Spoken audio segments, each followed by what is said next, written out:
നമ്മൾക്കെതിരെ രണ്ട് വ്യക്തികളാണ് ഹൈക്കോടതിയിൽ കേസുകൾ നൽകിയിരിക്കുന്നത്. ഒന്ന് നാസർ മനയിൽ എന്ന് പറഞ്ഞ ഒരാളും മറ്റൊന്ന് അബ്ദുൾ സലാമും. ഈ വ്യക്തികൾ വഖഫ് ബോർഡിന്റെ മുൻ അംഗങ്ങളാണെന്ന് നമ്മൾ മനസ്സിലാക്കുന്നു. ഇവർക്കെതിരെ വഖഫ് ബോർഡ് തന്നെ ഒരു പ്രസ് റിലീസ് പുറത്തുവിട്ടിട്ടുണ്ട്. കേരള ഹൈക്കോടതി വരെ ഈ നാസർ മനയിലിനെതിരെയും അദ്ദേഹത്തിന്റെ കൂട്ടാളിക്കെതിരെയും ശിക്ഷകൾ, അത് ക്രിമിനൽ കേസുകളിലാണെന്ന് കൂടി ഓർക്കണം. 500 കോടി രൂപയുടെ ഒരു ആരോപണമാണെന്നാണ് നമ്മൾ മനസ്സിലാക്കുന്നത്. ഇതിനുള്ളിലുള്ള കിടമത്സരവും അവരുടെ അഴിമതികളും പുറത്തു വരാതിരിക്കാൻ വേണ്ടി മുനമ്പം വിഷയം മുമ്പോട്ട് കൊണ്ടുവന്നതാണെന്നും കൂടി ഞങ്ങളുടെ ഒരു സംശയമുണ്ട്.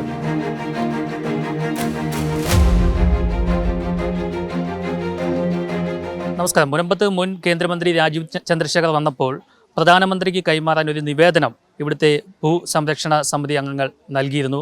അതിൽ പറയുന്നത് ഈ വഖഫ് സംരക്ഷണ സമിതിക്ക് എതിരെ ഒരു അന്വേഷണം വേണമെന്നാണ്.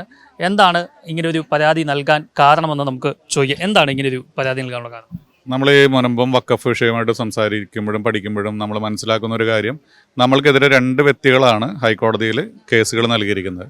ഒന്ന് നാസർ മനയിൽ എന്ന് പറഞ്ഞ ഒരാളും മറ്റൊന്ന് അബ്ദുൾ സലാമും. ഈ വ്യക്തികൾ വഖഫ് ബോർഡിന്റെ മുൻ അംഗങ്ങളാണെന്ന് നമ്മൾ മനസ്സിലാക്കുന്നു.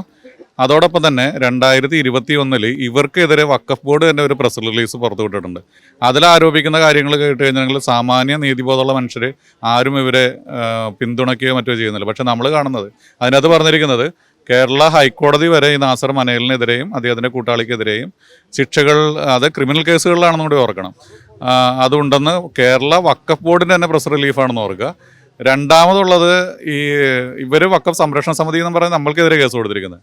വഖഫ് ബോർഡിന്റെ ഒരു പ്രത്യേക കേസിൽ, അതായത് ഒരു സബ് കോടതിയിലോ ഒരു മുനിസിപ്പൽ കോടതിയിലോ ഉണ്ടായിരുന്ന ഒരു OS കേസിൽ ഇവർ ഇടപെട്ടുകൊണ്ട്, ഖദീജബായി എന്ന് പറയുന്ന ഒരു സ്ത്രീയാണ് കൊടുത്തിരിക്കുന്നത്, ഇവർ ഇടപെട്ടുകൊണ്ട് വഖഫ് സംരക്ഷണ സമിതി എന്ന് പറഞ്ഞ് അതിൽ ഒത്തുതീർപ്പിന് ശ്രമിക്കുന്നതിനെക്കുറിച്ചും ഈ പ്രസ് റിലീസിൽ പറയുന്നുണ്ട്.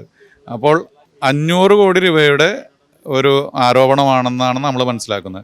അപ്പം ഞങ്ങൾ ഇപ്പോൾ സംശയിക്കുന്നത്, ഈ മുൻ വഖഫ് ബോർഡ് അംഗങ്ങൾ അവരുടെ ഇടയിലുള്ള കിടമത്സരവും അവരുടെ അഴിമതികളും പുറത്തു വരാതിരിക്കാൻ വേണ്ടി നമ്മൾ ഇതോടൊപ്പം കൂട്ടി വായിക്കുന്നുണ്ട്. മുൻ ചെയർമാനെതിരെയും വഖഫ് ബോർഡിനെതിരെയും ഒക്കെ അഴിമതി ആരോപണങ്ങൾ മീഡിയ പലതും റിപ്പോർട്ട് ചെയ്യണം. പ്രത്യേകിച്ച് മീഡിയ വണ്ണിൻ്റെ ബൈറ്റുകളിലൊക്കെ നമുക്ക് കാണാവുന്നതാണ്. അപ്പം ഞങ്ങൾ ഇപ്പോൾ സംശയിക്കുന്നത്, ഇതിനുള്ളിലുള്ള കിടമത്സരവും അവരുടെ അഴിമതികളും പുറത്തു വരാതിരിക്കാൻ വേണ്ടി മുനമ്പം വിഷയം മുമ്പോട്ട് കൊണ്ടുവന്നതാണെന്നും കൂടി ഞങ്ങളുടെ ഒരു സംശയമുണ്ട്. കൂടാതെ ഇവരെ സപ്പോർട്ട് ചെയ്യുന്ന ഇടത് വലത് രാഷ്ട്രീയ പാർട്ടികൾ ഇതൊന്നുകൂടി അവരുടെ മനസാക്ഷിയോട് തന്നെ ചോദിക്കണം. ഇത്രയ്ക്ക് ക്രിമിനൽസ് ആയിട്ടുള്ള ആളുകളുടെ അവകാശവാദങ്ങളെയാണോ അല്ലെങ്കിൽ വഖഫ് സംരക്ഷണ സമിതിയാണോ അല്ലെങ്കിൽ വഖഫ് ആണെന്ന് പറയുന്ന ആളുകളും ഇതിനെക്കുറിച്ചൊന്ന് ആലോചിക്കേണ്ടത് അത്യാവശ്യമാണെന്നാണ് ഞങ്ങളുടെ ഒരു സാധാരണ നീതിബോധമുള്ള മനുഷ്യരുടെ ഒരു